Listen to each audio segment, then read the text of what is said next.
cars, and we're wondering what would be the effect on bikes.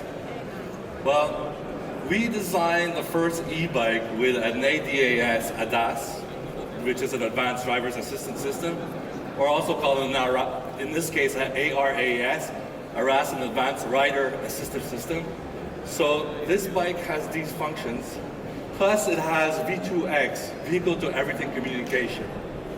And I'll be talking about this bike, what was our experience developing it. And just to get you a background about our company, we developed the Smart Grips, which are a handlebar HMI, vibrating handlebar. That's really designed for a data-rich environment, a connected environment for bikes. So people get a very low latency, all the information, the warnings and notifications about the road ahead. We've done work with the U.S. Department of Transportation. We actually developed that bike for the U.S. Department of Transportation because they wanted to see how bikes could be integrated into vehicle networks. And this is the bike we had produced, which you saw earlier. At VivaTech, we were top 5 startup for the 5G challenge organized by Orange. And for Orange, we are a 5G partner in regards to developing applications for bike users. So, Mobility 4.0 is much more than just a buzzword. Mobility 4.0 means that you have a process behind it. And this process encompasses modeling driver behavior. So stress levels, road rage, for example, distraction. So in the process of designing a mean of transportation, this goes through. You have driver style, which is a question of ergonomics. I'll just go through fast. Active safety. Active safety is when the vehicle warns you ahead of time of the accident or of a critical situation.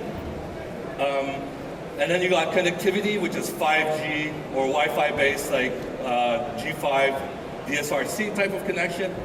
You have consideration for intermodality. You have also accidental causation, and that's the black box. That's having data when there is an accident. And this is things that you find on bikes. Of course, infrastructure, improving infrastructure. This is something that the cycling world has benefited a lot.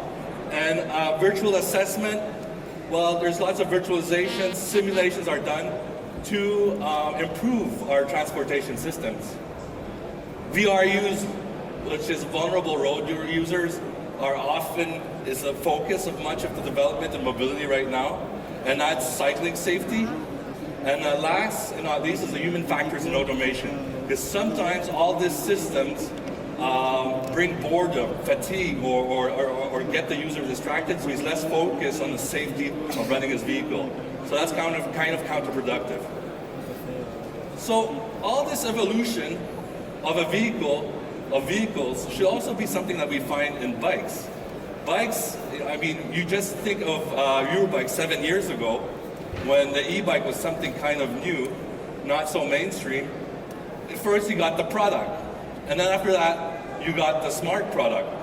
So that's like an ECU, a small computer or microcontroller within the bike. Third, you get the smart connected bike. So you get this predictive maintenance, data logging services onto a database that's somewhere on the cloud, something that the OEM has. And then you got the product system. Recently we're seeing the whole ecosystem developing in cycling. So here you got consideration for energy, you got all the predictive maintenance, you got some elements for road safety or improving the efficiency, navigation on bikes. And then now we are entering this age of system of systems, where there's this awesome or great opportunity to add value to bikes. Now, if you look at it, of course, there's the social media, the content but this content can be taken by something else, like Peloton. Who has heard of Peloton here? No one heard of Peloton. So Peloton does home trainers bikes. It's going IPO, valuation is $8 billion. So from zero 4 years ago, it's really benefiting from the data that's generated in Cyclist to bring that experience at home. So you got his home trainers. And then after that, of course, you got eco-commerce, you got energy, and integration to transportation, public transportation, intermodality. And this is the systems that has to be optimized. So this is it, say hello to Holocene Edge. This is the bike, a research bike that we developed. So it has all the sensors. Here you got the sensor pod. And here on the sensor pod, you see that we have a LiDAR, we have a camera. There's even a microphone on this, so we're able to classify sound and know what type of pavement you have or road surface you have. And all this is brought into the computer that's on it. And we have a computer that's capable of AI computing, similar architecture than the Tesla. So more or less, this is a Tesla on two wheels. It has all the systems you find on the Tesla, the same computing power you have on a Tesla. And we wanted to see, of course, this is something not for the consumer, but we want to see what would be the possibility, the possible product paths of using this similar kind of technology that you find in cars on a bike. So the architecture of an AI e-bike, well, it senses environment. This is one thing, and it senses environment with LiDAR, cameras that are on board, and radar. So you have a whole array of sensors on the bike. But it's also you maximize or leverage V2X. So cars today in 2019 mandatory, many cars or most cars that are newly produced this year are broadcasting telemetry to infrastructure, to other vehicles. And this can also be leveraged by cyclists. So all this data and sensor is brought together in this part, in the application part. So we got the application part here. So sensor data fusion is all brought together. And this is, it's you looking around, knowing that there's about 10 people in front of you, there's a wall there, and I can bike, I think, maybe there, not yet there. So that's perception, and that's an application. And one key and important thing that, Google Maps and everything is localization and mapping. It's getting context. It's understanding where you are and based on where everyone else has been. So you have that here. And OpenStreetMap is a very active member on this. Great tool is also done by Mapbox, which is also another company that uses OpenStreetMap as a platform.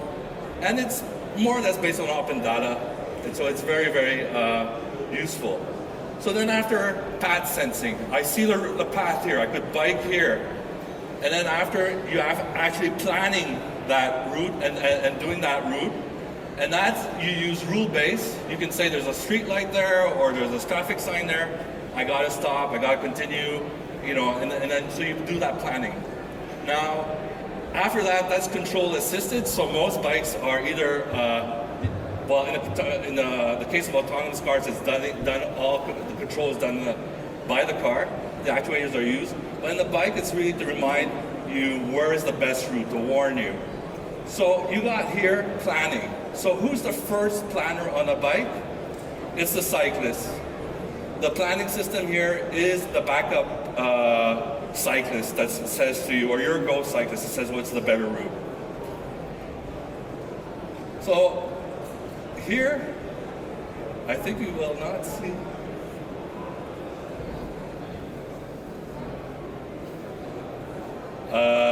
Something happened. Sorry. I think we got to restart or something. Not the whole thing, but the.